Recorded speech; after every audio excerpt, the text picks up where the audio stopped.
ka-express habang abala ang basketball world sa NBA Finals at sa patuloy na pag-angat ni Victor Wembanyama at Chet Holmgren, isang pangalan ang muling umiikot sa usapan ng mga Pinoy fans at ilang basketball observers, si Kai Sotto.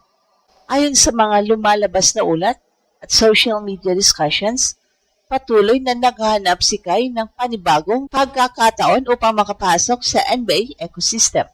Kabilang ang posibilidad ng Summer League Invitation o Training Camp Opportunity. At may mga ulat din na ilang NBA organizations ang nagpakita ng interest sa kanyang development path habang nagpapatuloy ang kanyang recovery at pagbabalik sa mataas na antas ng competition. At dito nagiging mas exciting ang kwento.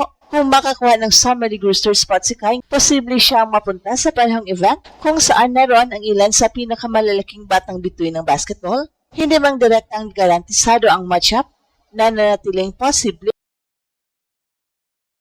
ang sitwasyon kung saan haharap siya sa mga kuponang may superstar big men tulad ni Wembe at Chet, depende sa Summer League scheduling at roster assignments. At mas lalong nakakakuha ng atensyon dahil matagal nang ikinukumpara ng ilang scouts at track observers si Kai sa parehong henerasyon ni Chet at Wembe at iba pang elite international big men.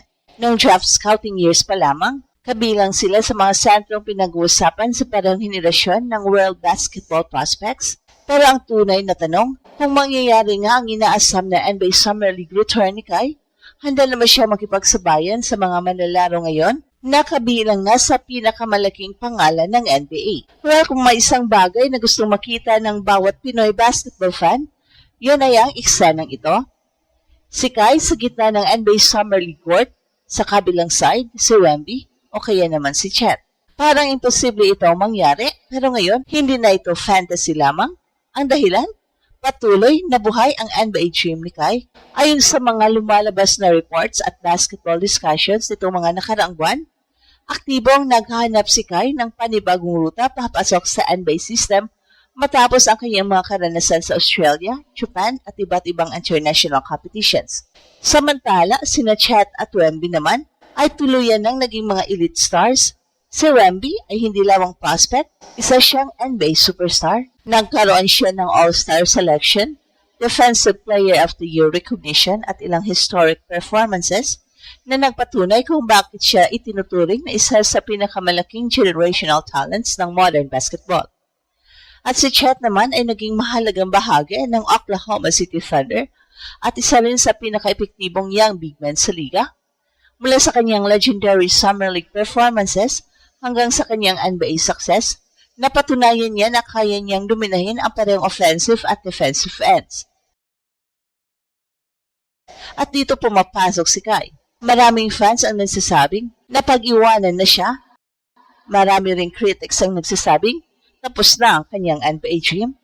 Pero kung titingnan ng mabuti ang basketball history, maraming manlalaro ang nakapasok sa NBA sa mas mahirap na sitwasyon. Hindi lahat dumaan sa lottery, hindi lahat naging first round pick. May ilan na dumaan sa Summer League, may ilan na dumaan sa training camp, at may ilan na dumaan pa sa overseas leagues bago tuluyang makakuha ng pagkakataon. Kaya para kay Kai, hindi pa rin sarado ang pinto at kung sakaling makuha niya ang inaasam na Summer League opportunity, isang napakalaking storyline agad ang mabubuo, hindi lang dahil Pinoy siya, kundi dahil makakaharap niya ang mismong mga pangalan na dati niyang kasabayan sa global prospect conversations.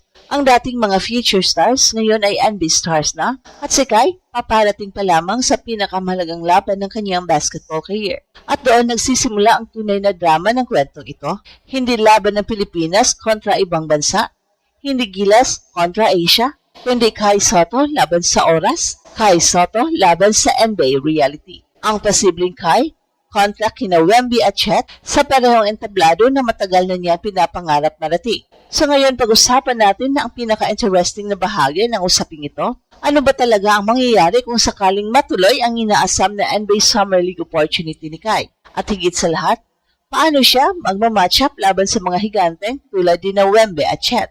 Sa papel pa lamang makikita agad ang pagkakaiba. Si Wembe ay ituturing na isa sa mga pinakamalaking basketball phenomenon ng modern era. Sa taas, wingspan, mobility at shot blocking ability ni Wembe, binago niya ang paraan ng pagtingin ng NBA sa mga 7-footer. At si Chet naman ay may elite perimeter skills,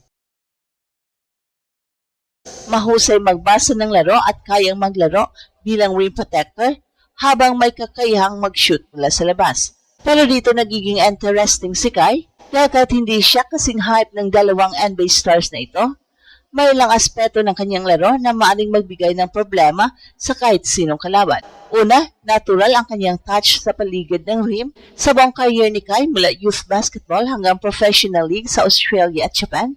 Isa sa pinakamalakas niyang sandata ang kanyang soft touch, footwork at finishing ability sa loob. Pangalawa, meron siyang international experience na hindi basta-basta. Habang maraming batang prospects ang naglalaro lamang sa domestic systems, si Kai ay nakaranas ng iba't ibang basketball styles, Asian basketball, Australian basketball at international FIBA competition. So ibig sabihin, sanay siya sa iba't ibang uri ng depensa at iba't ibang physicality. Pangatlo, may natural siyang basketball IQ bilang center. Hindi siya yung typical na malaking player na umaasa lamang sa taas. Marunong siyang pumosisyon, marunong siyang magbasa ng passing lanes, at kapag nasa tamang sistema, kaya niya maging malaking bahagi ng ball movement.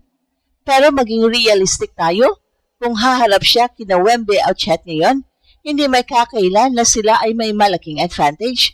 Hindi lang sa experience, hindi lang sa confidence, kundi sa bilis ng laro na nasanay na silang harapin gabi-gabi sa NBA. At ito ang eksaktong dahilan kung bakit napakahalaga ng Summer League. Hindi ito simpleng exhibition tournament para sa mga players na nasa gilid ng NBA gym. Ito ang audition stage. Ito ang lugar kung saan isinusukat ng mga scouts kung sino ay may kakayahang sumabay sa pace, athleticism at decision-making ng pinakamataas na antas ng basketball sa mundo. Kaya kung mabigyan ng pagkakataon si Kai na lumaro sa ganitong entablado, hindi lamang ito tungkol sa puntos o rebounds, mas mahalaga ang mensaheng maipapadala niya na kaya niyang makipagsabayan, na kaya niyang manatili sa court sa elite competition, at kaya niyang maging bahagi ng NBA ecosystem. At para sa milyong-milyong Pinoy, yun pa lamang ay isa ng napakalaking tagumpay. Dahil sa bawat hakbang na ginagawa ni Kai papalapit sa NBA, mas lumalapit din ang Pilipinas sa matagal ng pangarap na magkaroon ng homegrown Pinoy player na tunay na makapag-iwan ng marka sa pinakamalaking basketball league sa planeta. At kung dumating ang araw na makita nating magkaharap sina Kai, Wembe at Chet sa iisang court, hindi lamang yun malaking laban ng tatlong 7-footer, magiging simbolo yun ng isang pangarap na matagal nang ipinaglalaban ng Philippine basketball. At maaaring yun na rin ang simula ng pinakamalaking kabanata ng basketball journey ni Kai. At ito ang Express Info kung saan bawat kwento ginulat ang mundo. Don't forget to like and subscribe.